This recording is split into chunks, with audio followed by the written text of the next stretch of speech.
In today's video, I'm going to walk you through step by step the process that I use to move abroad.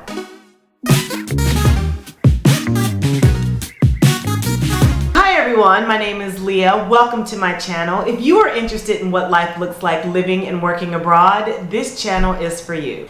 So in today's video, I'm going to be discussing the step-by-step processes that I use to be able to relocate to another country. Not only is this a process of doing things, but it's also a process of things that you need to consider. So let's go ahead and get started. Number one, of course, you're going to want to get your passport. You can log into websites like travel.state.gov to find the application. You can literally download the application. You can drop your application at the nearest passport facility, or you can put it in the mail.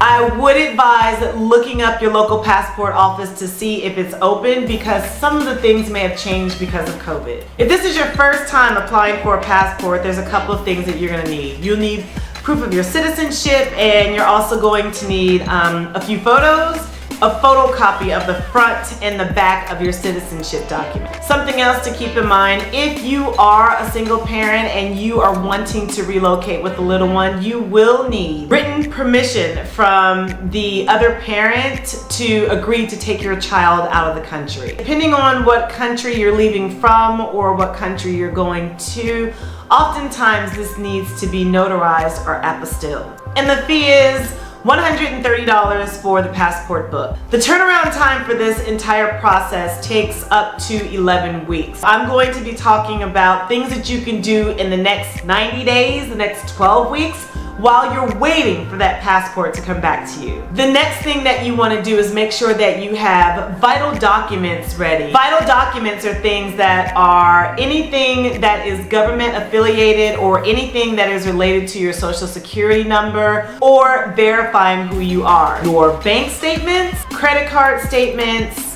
multiple copies of like your college transcripts and academic records, your diploma, your driver's license, your vaccination records, and your resume. Your next step is researching and finding what country you would like to go to. Now, there are some people that are so anxious to get out of the United States that they make statements like, I don't care where I go so long as I get out of here. But if you have 90 days before you get your passport back, you might as well do the research and make the decision that works best for you. So one of the things to consider is, what are your priorities? What kind of climate do you want to have in the country that you live in? Are you flexible enough to be anywhere around the world? There are some people that really want to be close to parents or want to have access to a speedy flight if there's some reason that they need to get home. What amenities are important to you? I would really have you think about this, because things that we take for granted here aren't necessarily available in all countries. So for example, I work in a public school in a country that has 35, 40 degree weather. There's no air conditioning. There are no air conditionings in public schools. We just got air conditioning this year and it is not available to everyone. You literally have to preload a debit card that is placed on a controller to use the air condition. Another thing that I learned living here in Taiwan, it is not common for apartments to have kitchens.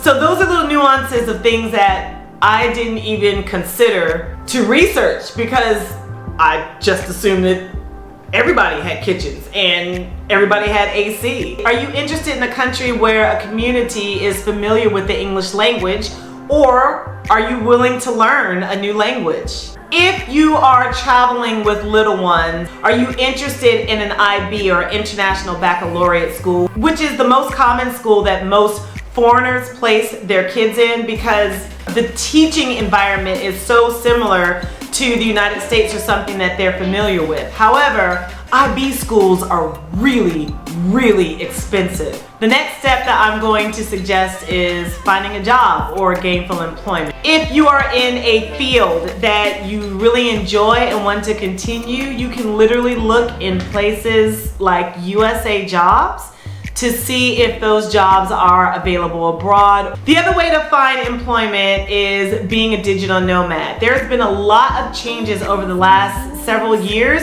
where the tourist industry in certain countries have been affected so much that they will pay for your visa to come in as a digital nomad. You need to look up the market that you're interested in to find out if you qualify for those, but that's always an option as well. If those jobs are something that you're interested in but you don't necessarily have the training, use these next 90 days to take classes and to develop that skill.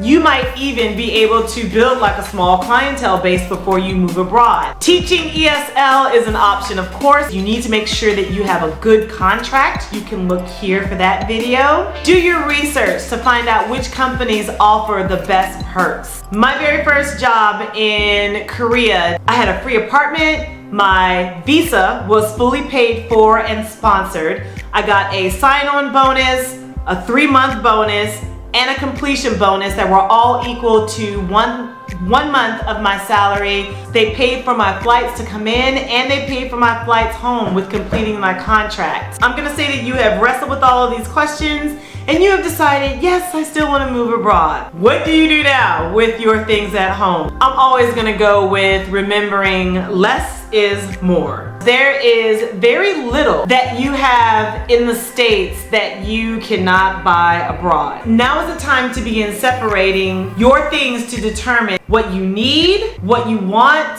to gift, and what you want to donate. I can tell you that I have lived abroad for 7 years in several different countries, and I travel. I am able to relocate to a completely new country with 2 suitcases. Sell your stuff. Get rid of everything. Less is more. Donate, give to family, or throw it away. Permanent residency outside of the United States versus an extended visit are 2 completely different things. Do you just need a mental break from the United States, or do you literally want to expatriate, uproot, and move abroad and start a new life abroad? Right now, there are a lot of strong feelings about people wanting to leave the United States no matter where they go or how they get from point A to point B. The expat life can be great. You do have the experiences of being introduced to new cultures and making new friends and not having to deal with things in another country that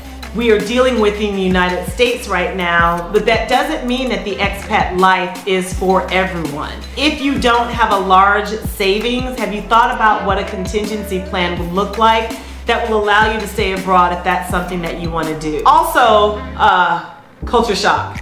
Culture shock is real. I'm not talking about culture shock of what you read in papers. I miss my family, I miss the food, although those are things to consider too.